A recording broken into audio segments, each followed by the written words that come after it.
Argamoonni kabajamtootaa fi jaalatamtoota daawwattoota OROMIA11 akkam jirtu nagaa jirtu arda bakki itti argamnu Global Midtown Global Market keessatti argamna magaalaa Minneapolis keessa jirna. Bakki itti deemaa jirru waan addaa tokko isin agarsiisuudhaaf bakka deemaa jirru. Oromo Wear Art Gallery as magaalaa Minneapolis torban Oswana kanatti qophaa'ee jira. Sagantaa kana namni qopheesse immoo nama addaati. Ijoollee biyya kana dhalatanii guddatan kan waa'ee Oromummaadhaaf ceenqamaniittu waan Oromoo fakkaatu waan aadaa eenyummaa Oromootiif afaan Oromoo guddisu uummata Oromootiif eenyummaa isaa waa walitti hidhu nama qopheessee seenaadhaaf agarsiisuudhaaf asitti dhiyeessaa jiru jechuudha. Keessa deemnee keessummaa gara magaalaa Minneapolis Kaanaadaa irraa ka'uudhaan agarsiisa kana qabattee nama dhufte isin agarsiisuudhaaf deemna. Keessi isaa maal fakkaataa nu wajjin turaasanii jenna hanga xumuraatti nu daawwadhaan afeerraa keenya.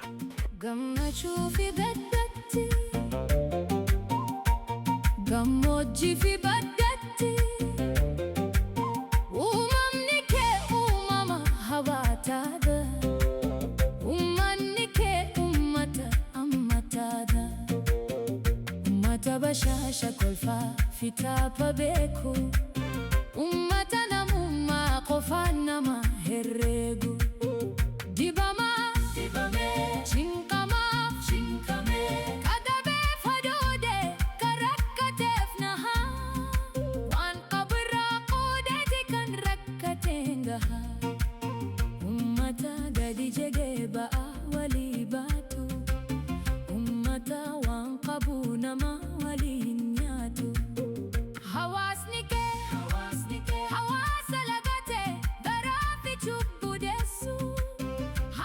Egaa daawwattoota keenya akkuma argaa jirtan gara keessaatti ol seenneetiin jirra. Ammaan tana keessummaa yookiin haadha waan kana qabattee asitti argamtee jirtu isin biraan ga'uudhaaf deema. Namni keessummaa koo godhee asitti affeeruudhaaf deemu afaan Oromoodhaa akka tasaatti hin dubbattu afaan biyyatti dhalattee guddatteetti dubbatti. Shamarree lammiittu na biratti argama. Si wajjin waan hojii isii qabattee jirtu turtii hojii goonaa ammas nu faana tura. Lammii. How are you? I'm good. I'm well. Good. Welcome to Minnesota first. Thank you. Thank you. So let me ask you about, we are here to just witness one of the things you brought to Minnesota. But I want you to explain, to start by explaining about yourself and what you doing here today. Yeah. My name is Lemmy. I'm from Toronto. I'm also a founder of the business called Oromare. And we're celebrating 10 years this year, and we are the business talking about the Oromo diaspora. So I thought it would be really cool to celebrate 10 years, putting on an exhibit, talking about how our parents came from Oromia to different parts of the world and how they preserved our culture and created communities all across the world. So what inspired you to start this business? I started this business because we didn't have representation of ourselves through clothes and accessories. And I just wanted a space and a place where I can wear my clothes and feel represented and feel connected to it as well. So can you tell us about the travel you did from, all the way from Canada to Minnesota? I'm not new to Minnesota. I've been coming here for like almost 10 years now. I come for Oswana. I come for Oromo Student Union groups and performances, and we sell every year. This year is a little bit more heavier because we're putting on this exhibit. But yeah, it's like my second home. I don't want to hold you too much. I want you to walk us through and explain the exhibition and the arts you have. Yeah. So the first part of this exhibit on your left-hand side, I called this the advocacy part of the exhibit.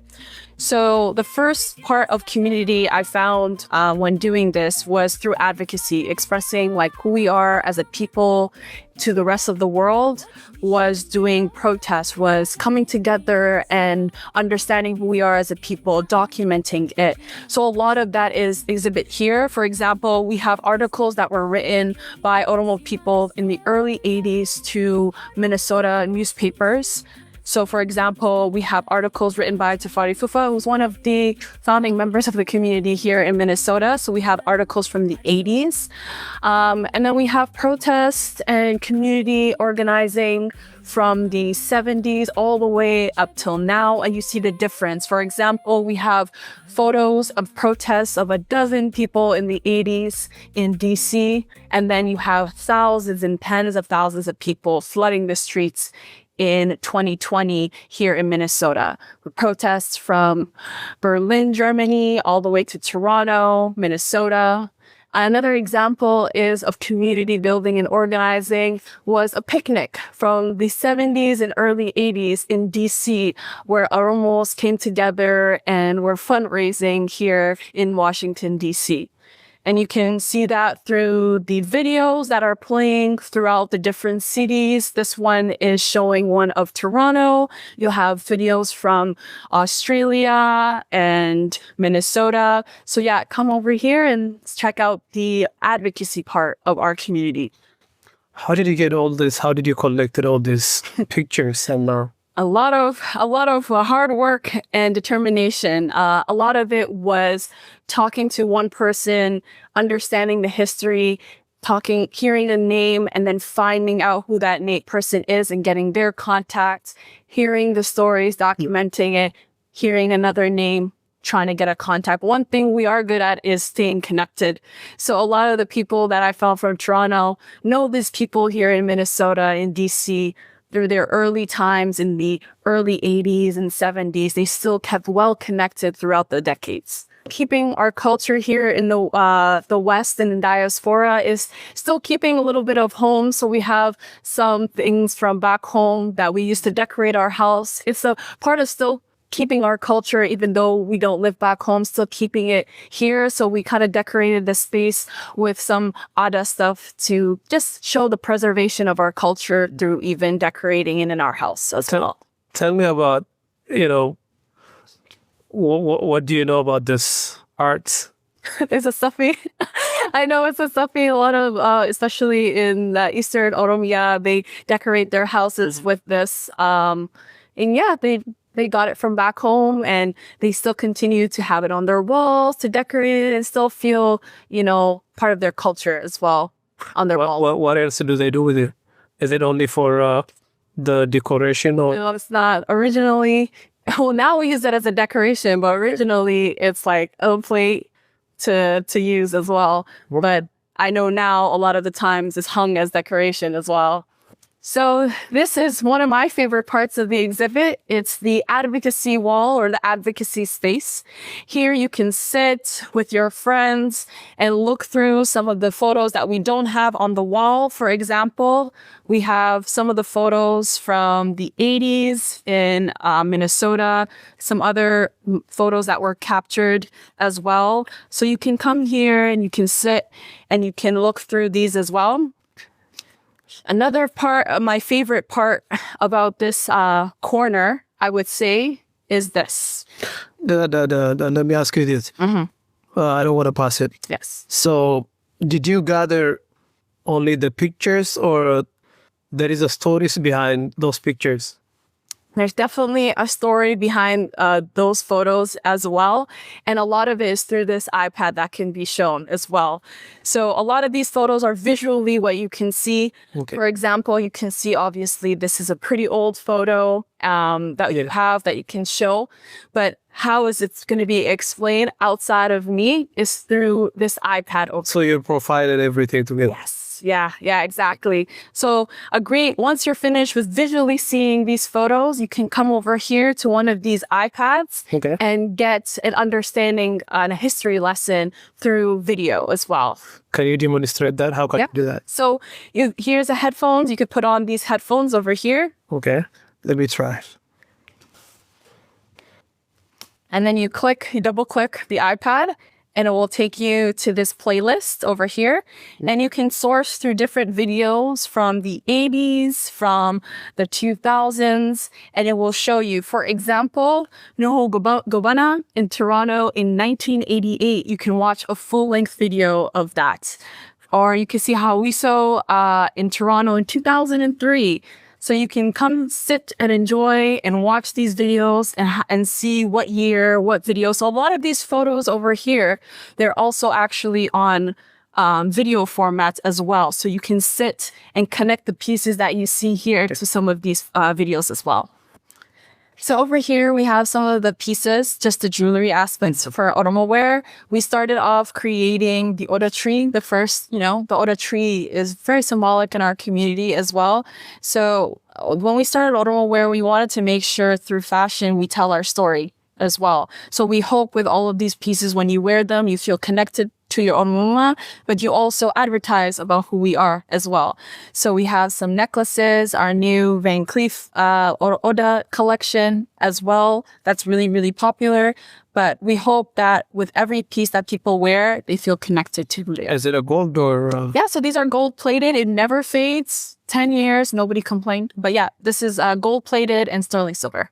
Tell me about the design. Where did you came? Where did the ideas came, and Yeah. how was the the evolution of your designing? Yeah. Was it perfect when you started, or it has changed?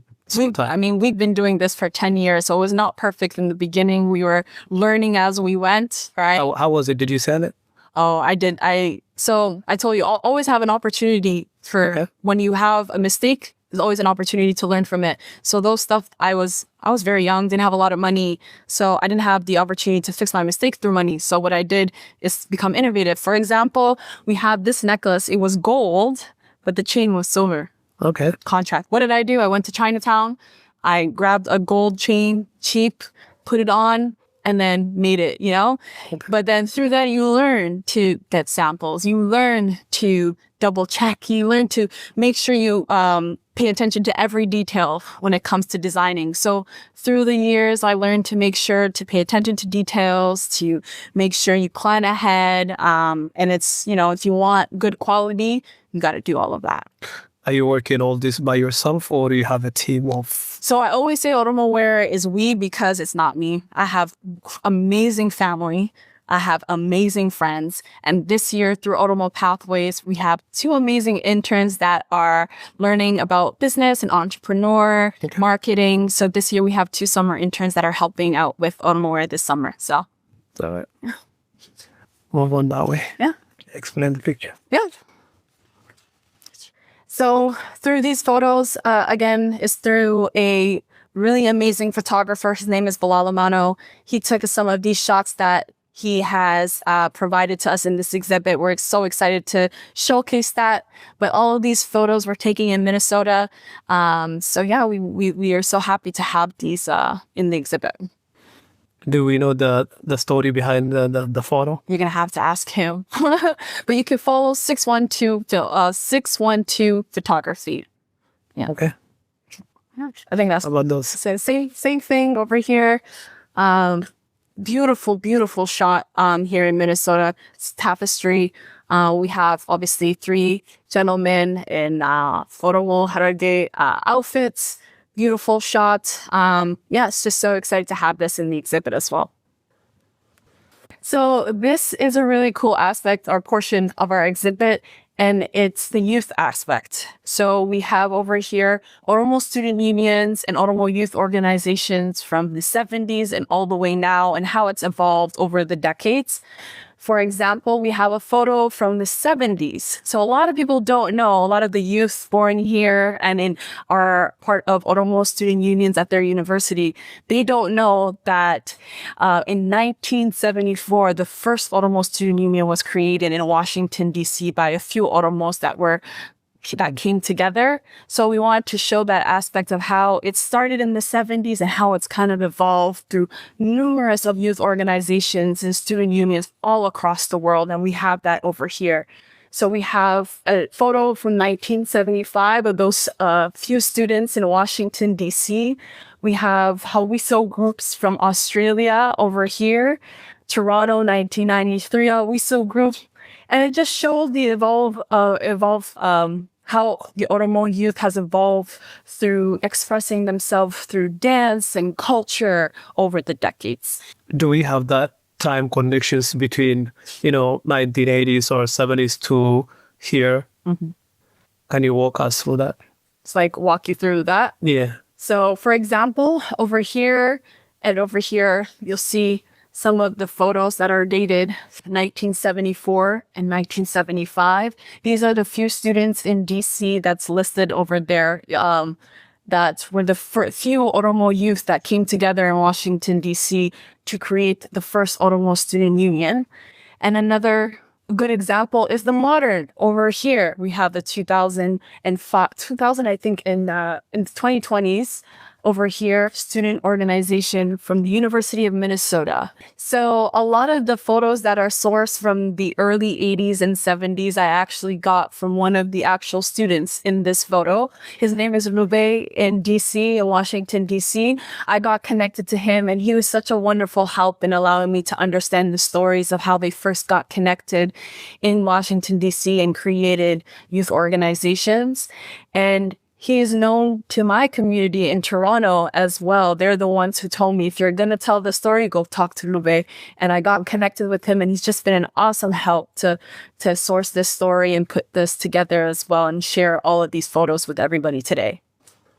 That inspire you through your work. Yeah. As you moving forward. I absolutely love hearing the stories, and you just see so much similarities between how they organized back then and how they organize now. And some of these youth here, they don't even know about how they did it back then, but it just shows that everything is still connected, even if we don't know each other as well. Over here, you'll see the Oromo Student Union group here in Minneapolis, Minnesota, the first ones in the early 80s. So we have images that you can watch and listen to, some of their speeches and their performances while you move through the gallery as well. Because we are free here. In a large portion of our country, the rulers have made it a crime to become an Oromo. Where did you get these videos? And Yeah, this is a funny story actually, because I didn't know anybody here, and I found through my research, I looked up early Oromo organizers in Minnesota. And I found that, I believe it was the Minnesota or Minneapolis Archive Institute. They posted an article talking about the early organizing and the early communities of the early Oromo communities. And a lot of the photos and videos that they sourced was by a man named Farifufa. And I was like, I need to find this gentleman. I don't know who he is. And I looked him up on Facebook. Found him, messaged him, and I called him relentlessly, finally answered. And he was so excited that we were putting this together. And he's just been such an amazing help to share a lot of these amazing videos that I never knew existed. And a lot of Minnesotans don't even know about. So I'm very excited for the kids who are born here to see how they organized the first time in Minneapolis. So, what pieces are standing out for you and why? for me, is to see them perform 6 people in front of white Americans and not in front of the hundreds and thousands that they do right now at the University of Minnesota. So it was very interesting to see. I didn't even know that there was like video captured in the early 80s. My dad didn't even come to Canada at that time. So it was just so inspiring and to see old footage of our people. And yeah, you can see them. As young Oromo, you know, what did you learn so far? I mean, while working on this project? I think it was very pure back then. It was very pure. They wanted to come together as a few Oromos to feel seen, to feel heard, and free as well to express who they were, coming from back home. And it was just about community at that time. Finding each other, supporting each other, you know, building on their culture, sharing their culture as well. I thought that pure essence of like who they were and just the community aspect of it was something that just was very inspiring and that we should learn from as well. Okay, so this one was very, very interesting to learn. We have the European aspect of the Oromo Student Union here. So throughout the 70s and 80s, the Oromo Union, so the Oromo Student Union of Europe, founded in Germany, in Berlin in 1974. So the same time that DC was created, there was an Oromo Student Union in Europe, in Berlin, Germany, that was created simultaneously. And displayed here are articles and publications written by some of these students dating back all the way till the 70s. We have 80s as well.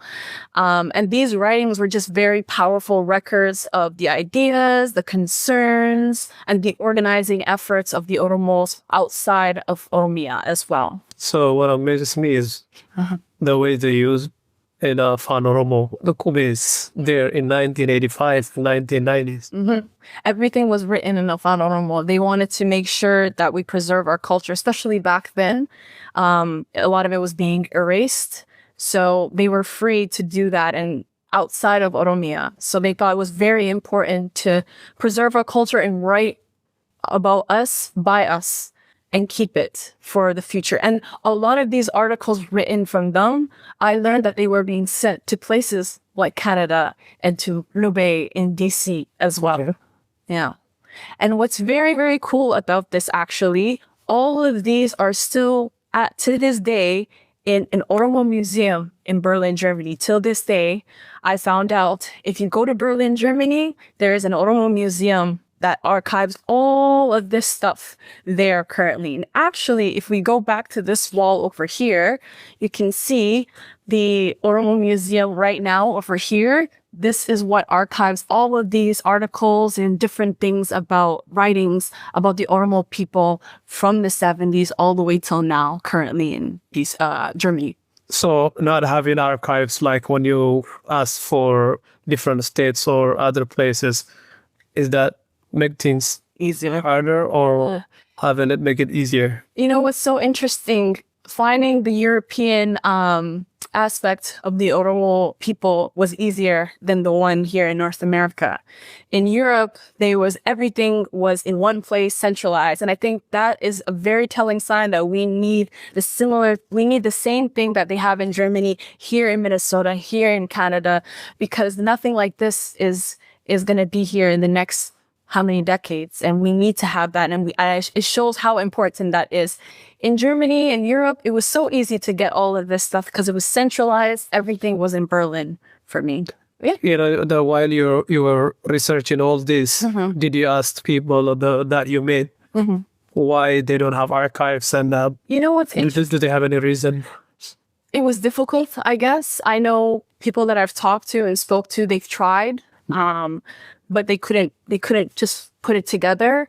I don't know maybe what their hurdles were, but it was an idea that was formed. Like Tafari, he does a great job of preserving a lot of his stuff, and it's there. We just need to find a way just to centralize it so it's easier for Mr. Tafari preserve it individually. individually. Yeah, he preserved it individually, and for example, like Lube, he did his own exhibits as well that he preserved, but we need to find a way to kind of centralize all of that information for the kids here to like go to and see, and not just 1 week at Oswana. Since the population of Oromo in diaspora is, growing through time, do you have any message on that one? Like preserving their cultures and having archives? Yeah, I mean, it's very important. Like someone like myself, we get inspired by seeing videos and photos of like people like before us, how they used to do things. We get inspired by those type of things. So if we continue to preserve all of these photos and videos, it will continue to inspire the next generation, right? We want to continue to build on our Oroma here in the West as well. Tell me about this. Yeah. Okay. So this is a beautiful photo by a photographer, an Oromo photographer here in Minneapolis, Minnesota. His name is Dalala Mano. He's a great photographer. So he has generously allowed us to exhibit some of his photography work here in the exhibit. So this is from this generation. This is from this generation, yeah. So it shows the evolution of, our people, where we can have talented people like this preserving our culture and then also promoting it. So something like this can be in a gallery and people will be curious as to like, who are these people? What is the story behind this photography? So it's very important that we also encourage our creatives as well to tell those stories as well. So someone like Bilal, he's done a fantastic job of like showcasing that to the rest of the world. Beautiful. So outside of Oswana, the Oromo sports has grown as well. And we have a basketball jersey because basketball is very popular amongst our youth here. So founded in 2015, Jamal, Roba, Biftu, Famata, Mukhtar, they created the Oromo Basketball Association that continues to grow throughout Oswana during the Oswana week. So we decided to also showcase that as well. It's a growing interest amongst the Oromo youth here, and it still continues to allow us to come together through sports, which is basketball. So Oswana is celebrating 30 years this year, and then we want to tell the story because a lot of people don't know about the Oswana's history. And the first Oswana was held in 1996 in Toronto, Canada. There was only 6 teams back then. It was Toronto Oromia SC, Oda of Scarborough, Atlanta Barisa, Madawalabu in Seattle, Risa of Minnesota, and Bakalcha of Ottawa. So these 6 teams came together and formed the first Oswana in 1996. So we have also the original players list from 1996. So if you could spot maybe your uncle or your father's name on here, he was a player. Half of the teams are from USA, then half of them are from... So it's interesting to hear how they started. Obviously, it was amongst the Toronto community. They wanted to have their own tournament because they were playing and they saw that the Eritreans had their own, the Ethiopians had their own. They're like, why couldn't we create our own? So they created some teams with the help of some people in America. They found people in Atlanta, Minnesota, and Seattle, and they said, let's do this. So half the teams from that back then were Canadian and half the teams were American. And then they created the first Oswana. Did you get a chance to meet the founders? Yes, I have. Telling the story of the first Oswana was kind of easy for me because I'm from Toronto. So a lot of that history is from my backyard, and the Aderos that I know, they've just been amazing to share those stories. A lot of them I see in these photos. They were able to tell the story of how they first created Oswana, how they created their teams in like Scarborough. And the first game was ever held at York Memorial Collegiate Institute, which actually my old high school, which is pretty cool. So a lot of these founding members I got to talk to. Some of them have passed away, sadly, but I was able to talk to their kids, and their legacy is brought to you through their kids as well. So a lot of the people here that you see that are not with us, their kids were able to share those stories with me in photos as well. Over here as well, we have photos actually from 1986. And this was the first organizing Oromos in both Minnesota and in Toronto of Oromo youth playing soccer. Actually in Toronto, that's my dad. It's right here. Wow. I didn't even know about this photo. Someone sent it to me. And then I left it. I was like... Did you show your dad? Yeah, he was shocked. He was so shocked. He's like, how did you find this photo? And my dad loves soccer. That's why I love soccer as well. But he used to play. This is 86. So imagine 10 years prior to Oswana, they were coming together and playing. And 10 years, they're like, let's create something. And they created Oswana. Does your dad knows that you're working on this project? Oh, he knows. He's very proud. He's like, we don't have something like this. And it's very important to share that story. And yeah, he's just happy that I put this together and to tell the story of Toronto as well. Yeah, so many years. Yeah. So like we said, we started with 6 teams, then we grew up to like 20 plus teams now. And a lot of them are from Minnesota.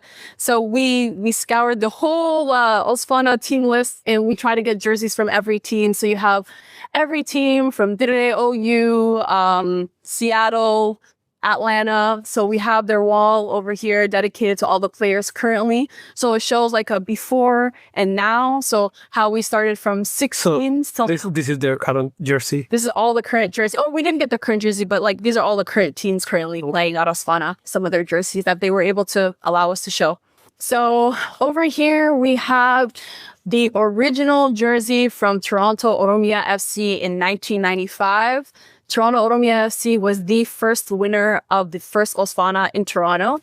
And we actually have the original medal that was won by them in 1996. So if you guys can come and check that out, it's the first medal ever won by the Toronto team. And that back then it was not called Oswana. It was called OST, Oromo Soccer Tournament.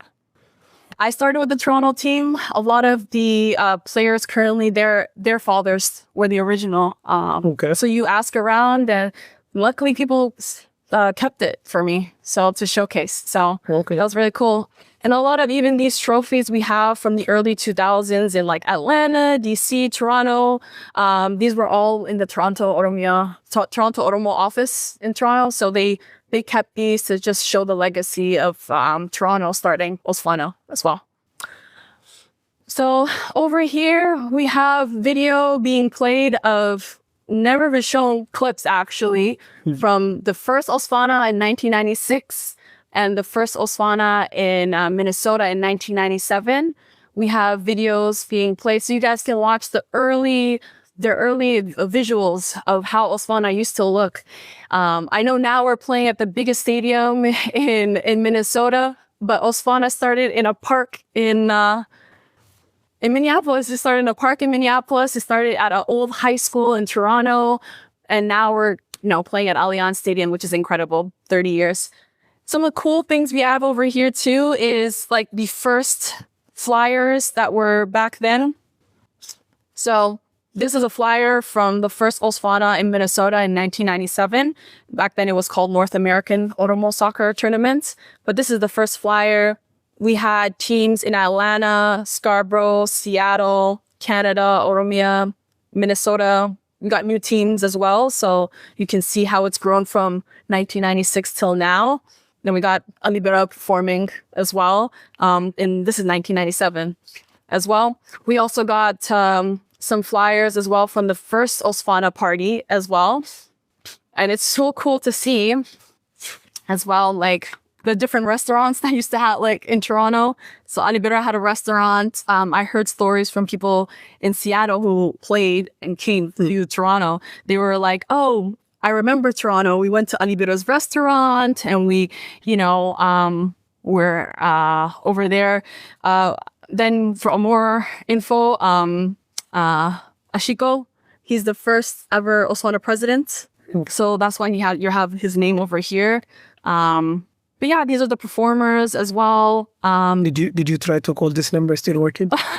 No, it's a different number. So obviously we went from the past to present. So this is the Mama Argo trophy. He is a very, very special person to the Seattle, Portland community, helped started the Seattle team, and you'll see his photo over there. This trophy was dedicated in honor to him. And this trophy belongs to the Dire team, Diredawa, which is the most successful team at Oswana. So as you can see from the past till present, we got that as well in the exhibit. Let me ask you this. So we're heading from, the trophy to photo frame. I mean, the jersey, Ahmed, number 20. Yeah, number 20, Team Canada. So Ali Ahmed is the very first Oromo person to play at a FIFA World Cup. We have his jersey here hung, Team Canada. He played this year for Team Canada, did really well, went all the way out to the knockout stages. We're so proud of him as a Canadian nation. I talk to Canadians all the time, and to say that I know Ali Ahmed is a huge thing, and it just makes us so proud that he's one of us. He also actually played for the Toronto Oromia FC team at Oswana. So to have, from the past till present it just showcases how important institutions like OSFNA is to drive and make people drive to go and achieve stuff like becoming a FIFA World Cup player, you know? So we got his jersey over here. What's really cool this year at the exhibit, we are raffling off 2 signed Ali Ahmed stuff. So we got a signed Canada jersey by him and a signed 2026 World Cup ball. So you will be able to get that if you come to the exhibit. Explain to me about this 30 years of history. We're celebrating 30 years, right? So we wanted to showcase every single year where OSFNA was held and who were the winners. I don't think that was documented pretty well. So it was actually really difficult. And it was interesting how we kind of like confirmed some of these as well. I feel like from 2021 onwards, it was pretty easy, but the 1990s was a little murky. For example, how we confirmed the 1997 one was we got a flyer from 1997, a party flyer. And this was for a party. Where did you get it? This was given to me by Oromo Salagamo.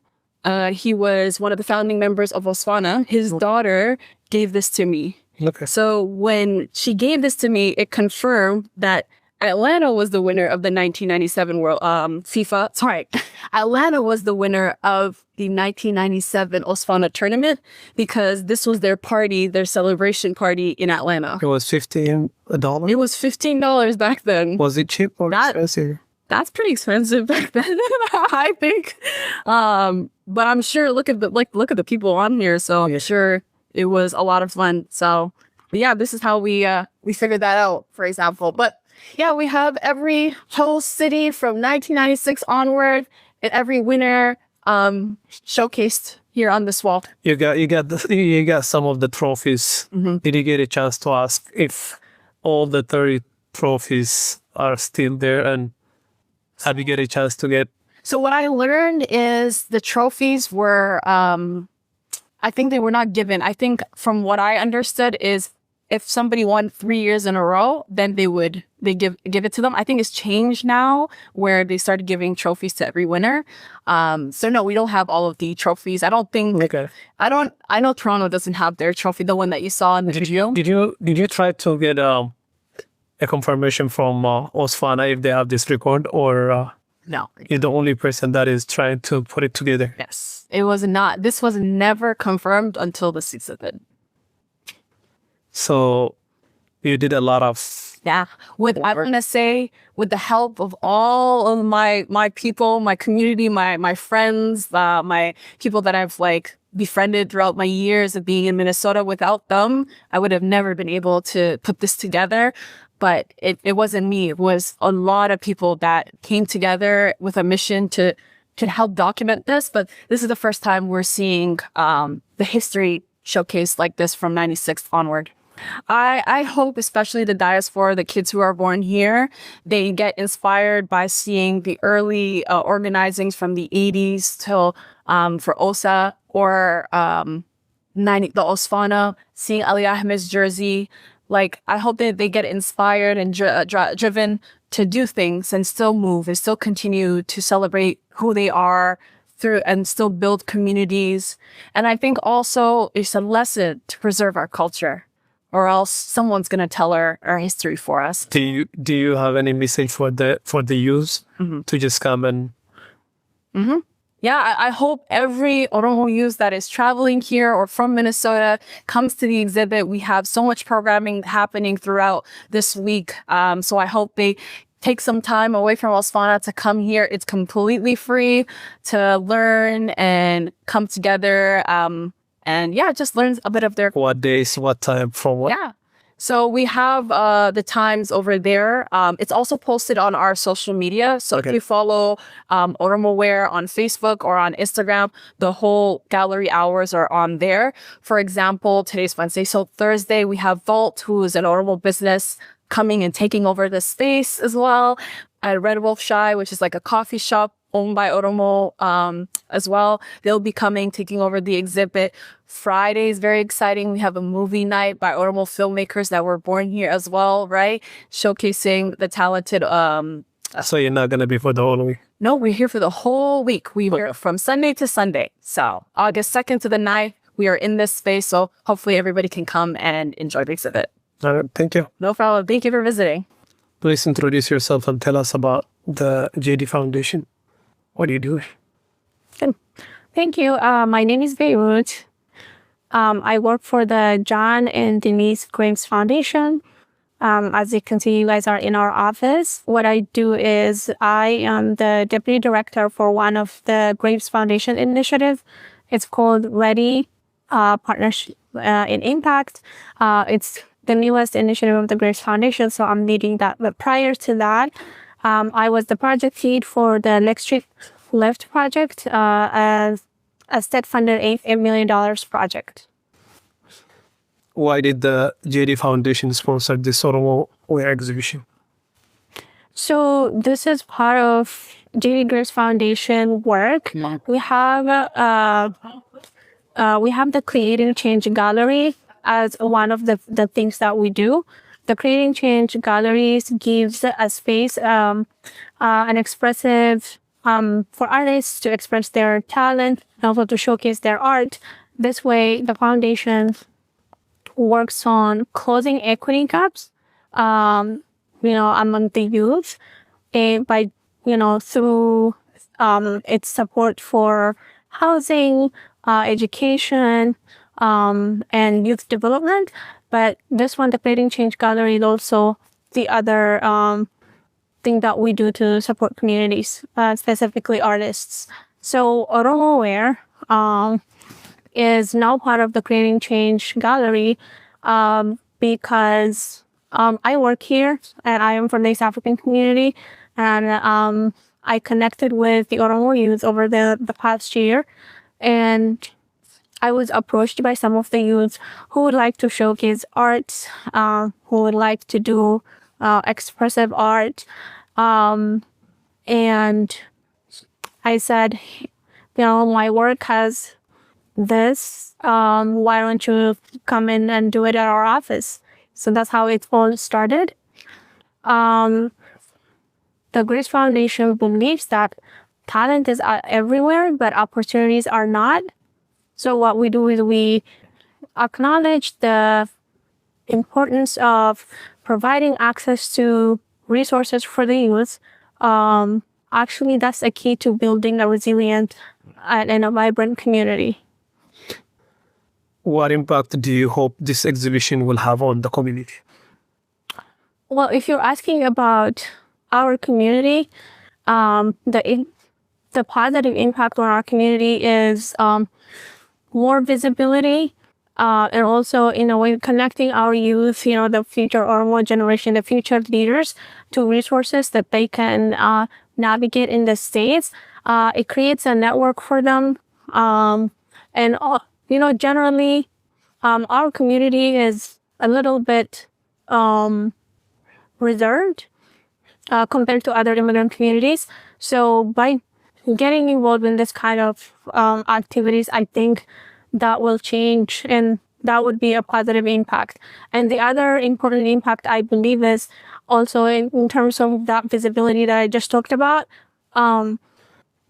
People, earlier, someone was over here and he was asking me, what is this?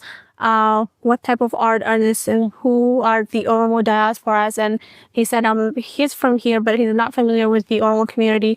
And I was explaining how Oromos are from Ethiopia. They are the largest ethnic groups and we are one of the largest immigrant communities living in the state of Minnesota. And I thought that was really great. Like, we're creating exposure and we're educating other community members, immigrant and non-immigrant communities, about who we are. Why is supporting Oromo artists, culture, and creative business important? Yeah, it goes back to what I was just saying earlier. Art is one of the most effective ways to express yourself, your culture, your heritage. It is a powerful tool to communicate to others about who you are and where you come from, right? And so supporting art is, it goes back to saying the J.D. Graves Foundation recognizes this because we are in Lake Street, East Lake, right? So Eastlake is kind of like a vibrant neighborhood, right? Like we have the Latinos, we have the East African communities, we have different communities living here. And if you walk through the Midtown Global Market over here, you would see that diversity, that vibrant culture from all over the world. And the one that is missing is just ours.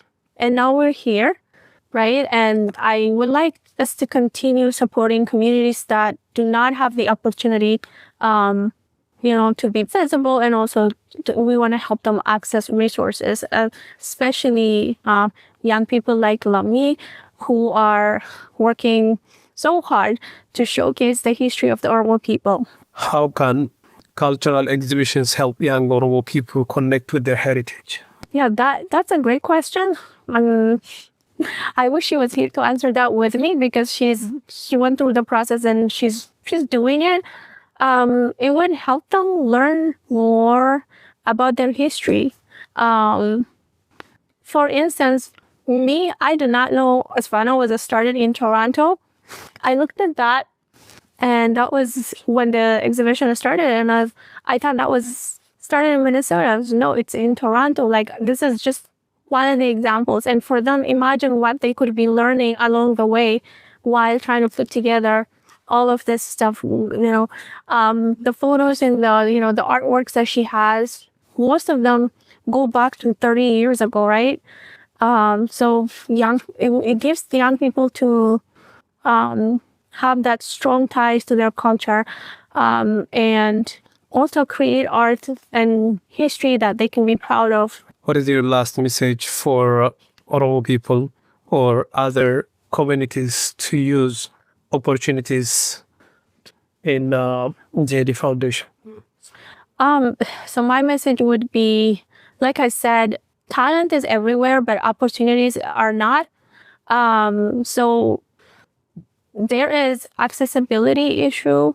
Not every community member is really good at navigating those resources. It takes awareness. It takes effort, right? It takes organizing for them to know what's out there, so that they could create something like this. They could showcase their culture, feel like they belong to the state of Minnesota.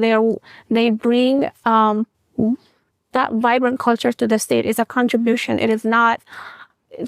Oromo people, to be honest, we're an asset here, right? So it's just a matter of believing that and putting in the work. So my message would be just be a little bit more active, a little bit more involved in the civic life. I am on the OSFNA Board of Trustees. So I invited my board to come and see, and also it's an acknowledgement of how much of our hard work was put into this. So we would really love it if Oromo people turn up to the J.D. Greaves Foundation office to look at the art, the history, and also encourage these young people who are working really hard to build something and to support them. Can you tell them the location, the address? So it's in the Midtown Global Market, 2929 Chicago Avenue in Minneapolis. The hours are from 9 to 5 p.m. But I think in the last 2 days of OSFNA, those hours might be extended. We will have a later hour access. So please come by and see and support these young people. Kabajamtoota daawwattoota Oromiyaa11 akkuma argaa jirtan wanti as keessatti afaan Ingiliffaatiin shamarreen lammiin isiniif dhiyeessite seenaa uummata Oromoodhaa baroota dheeraadhaaf bara 1970 irraa kaasee hanga yeroo ammaan kana bara 2026 keessa jirrutti biyyoota akka Ameerikaa, Kaanaadaa, Awurooppaa, Awustiraaliyaa seenaa uummata Oromoodhaa walitti qabuudhaaf waan yaalte. Egaa as keessatti wanni argitan qabsoo uummanni Oromoodhaa godhu ispoortiidhaan wal qabatee, dinagdeedhaan wal qabatee, jiruuf jireenya uummata Oromoodhaa eessarraa ka'ee barattoonni eessa akka turan, har'a maal akka fakkaatan, imalli isaanii waggoota kana keessatti maal akka fakkaatu agarsiisuudhaaf yaalte.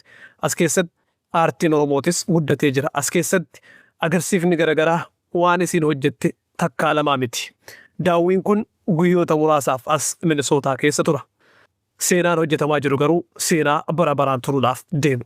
Nuti wanni isiniin jennu guyyoota muraasa agarsiifni Oromoo Wear Art Gallery ammaan tanaas keessatti agarsiifamaa jiru kun guyyaa 2 hanga Osfanaan xumuramutti as waan turuuf namoonni as magaalaa Minnesota keessa jirtan magaalaa lakkoo keessatti namoonni argamtan sagantaa kana iddoo kana koottaati daawwadhaan dhaamsa keenya.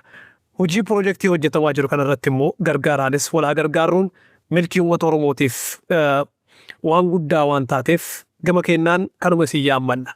Sagantaa biraatiin hangoon itti deebinuuf nagaan nuuf jiraadhaa isiniin jenna. Iddoon isin itti argamtu Midtown Global Market keessa jira.